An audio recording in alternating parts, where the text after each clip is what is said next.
Hello friends, my name is Smriti Vasavda and today we are going to start with the second chapter, Incentives and Wages.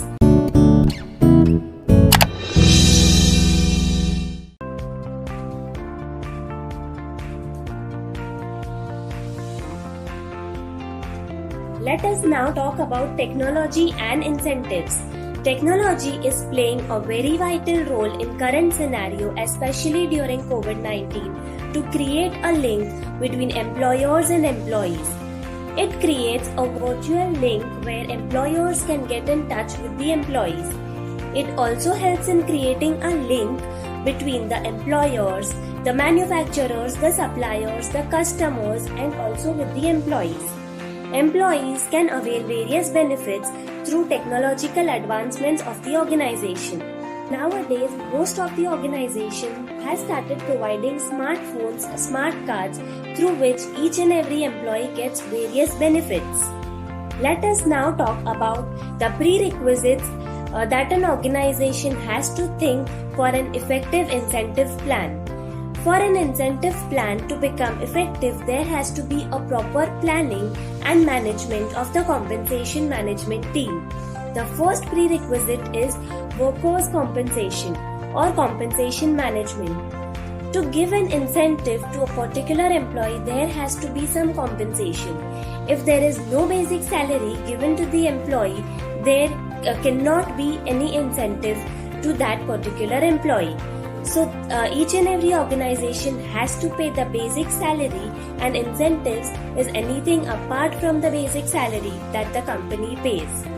The next prerequisite is proper control on efforts and rewards. There has to be proper planning or proper control between efforts and rewards, because if there are no efforts from the employee side, the organization cannot give rewards to him.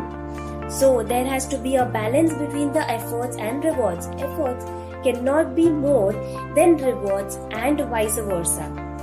The third prerequisite is proper planning. As I said, there has to be proper planning between efforts and reward, and also in the compensation management. If the company has to decide the basic pay that they would be giving to the employees.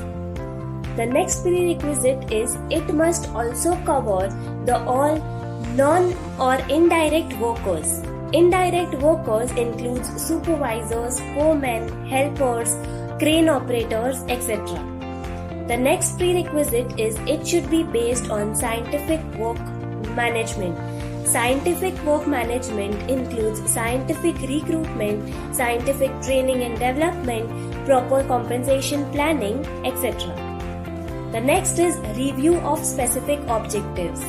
Each and every business has certain objectives that they have to achieve before a particular deadline. For example, customer acquisition, earning a high amount of profit year by year. So they have to also review specific objectives, and accordingly incentives needs to be planned. The next is clear and simple formula. There shouldn't be any misunderstanding between the employers and employee. It has to be crystal clear. It should be transparent. The next is properly installed and maintained. The incentive plan needs to be properly installed and maintained. If a company is committing something, they have to maintain the commitment, or they have to fulfill the commitment for the employees. The next is controlling the amount. It is very important for each and every organization to control the amount or to control the cost. Compensation cost should not go beyond the profit. For example, if the company is paying XYZ amount, and if the company is not able to earn that XYZ amount as their profit, it is of no use. So company has to plan accordingly and give incentives to the employees. The last is it should be created for performers and not for non-performers. Here, each and every organization has to see that they monitor or they evaluate the performance of each and every employee, and accordingly they give incentives to them.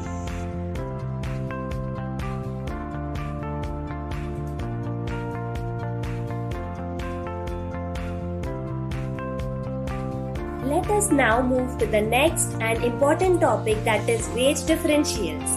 Wage differentials is the scenario where the wage of each and every worker differs on the basis of their occupation, the geographical location, their skills, their performance, and also between the different person in the same organization.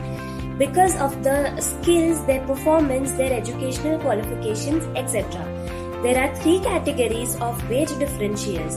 The first category is wage differentials on the basis of imperfections in the labor market.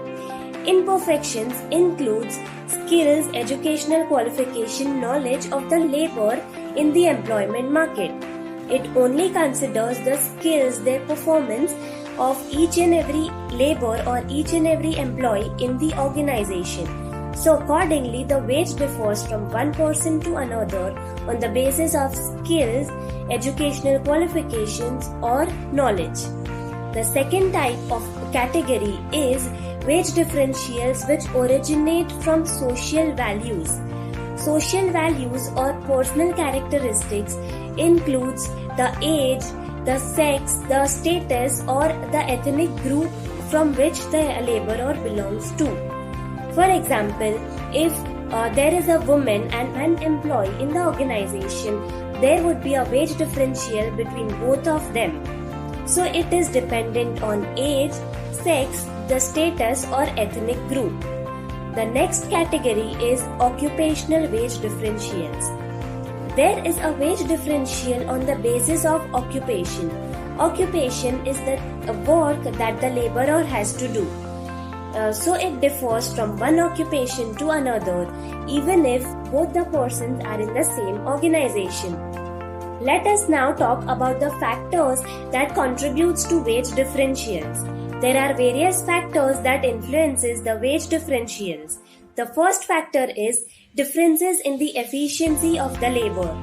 There are various labors and accordingly their efficiency differs from one labor to another. If there are two laborers in the organization and if one labor is more efficient as compared to the other, there would be a wage differential between two of them. The next factor is the existence of non-competing group. If there is not any competing group in a particular location, wage differential naturally occurs. If a particular factory or industry is the single particular or industry in that geographical location, there is not existing any competing group in that location. So naturally there would be wage differential. The next factor is differences in the agreeableness or social esteem of employment. It also depends, wage differential also depends on the social values or social status or personal characteristic of the employees. The next factor is differences in the nature of employment or occupation. As I said, there are various different type of occupation existing in the labor market.